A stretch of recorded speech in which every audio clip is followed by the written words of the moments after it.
தேனி மாவட்டத்திலேயே முதல் பெண் ஆட்டோ ஓட்டுநர்னு சொல்லிட்டு விருது வாங்கியிருந்தக்கூடிய சிவசங்கரி அப்படின்ற ஒரு பெண் தான். இவர் அவங்களுடைய கணவர் ஞானசேகரன் சொல்லிட்டு அவங்க பிசிக்கலி சேலஞ்சு பர்சன், ஒரு கையே அவருக்கு இல்ல, ஆக்சிடென்ட்ல விபத்தாகி இறந்துட்டாரு. ஸோ இவங்க 2 பேர் மேலுமே தேனி மாவட்ட காவல்துறை, அதாவது குறிப்பா பாத்தீங்கன்னா பழனி செட்டிப்பட்டி காவல் நிலையத்துல ஒரு பொய்யான எஃப்ஐஆர் பதியப்பட்டிருக்குன்னு சொல்லிட்டு நம்மகிட்ட சொல்றாங்க.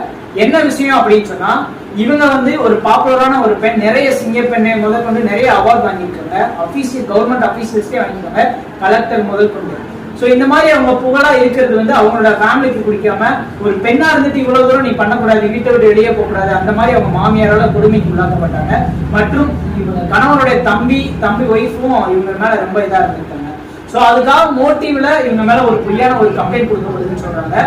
சோ எஸ்பி பார்த்துட்டு எஸ்பி டைரக்ட் பண்ணதுனால பீசுபட்டி போலீஸ் ஸ்டேஷன்ல எஸ்ஐ அவர்கள் எந்த ஒரு முதல்கட்ட விசாரணையுமே பண்ணாம அவர் பாட்டுக்கு எஃப்ஐஆர் போட்டுறாங்க. எஃப்ஐஆர் போட்டது 7வது மாசம். ஆனா இவங்களோட அட்வொகேட் சொல்லிதான் இதுக்கு இன்னைக்கு 2 நாளைக்கு முன்னாடி தான் தெரியுது. சோ அதை பத்தி விசாரிச்சு பாக்குறப்போ இவங்க மேல போடப்பட்ட எஃப்ஐஆர் ஒரு பொய்யான எஃப்ஐஆர் எங்களுக்கே தெரியும் போலீஸ்காரங்க சொல்றாங்க அப்படின்றாங்க. மேலும் இப்ப அது எம்எஃப்க்கு ரெஃபர் பண்ணிருக்காங்க. எம்எஃப் சொன்னா மக்களே பொருண்மை தவறு, மிஸ்டேக் ஆஃப் ஃபேக்ட்னு சொல்லுவோம். இவங்க மேல கொடுக்கப்பட்ட புகார் பொய் புகார்னு சொல்லிட்டு காவல்துறையை ஒத்துக்கிட்டு அதை ரெஃபர் பண்றாங்கன்னு அர்த்தம்.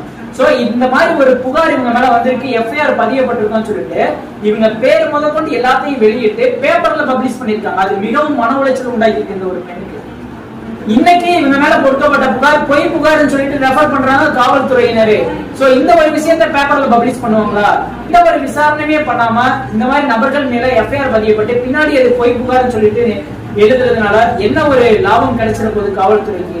எந்த ஒரு புகார் வந்தாலுமே முறையான விசாரணை இல்லாம எஃப்ஐஆர் பதியக்கூடாது அப்படின்றத நம்மளுடைய கோரிக்கை.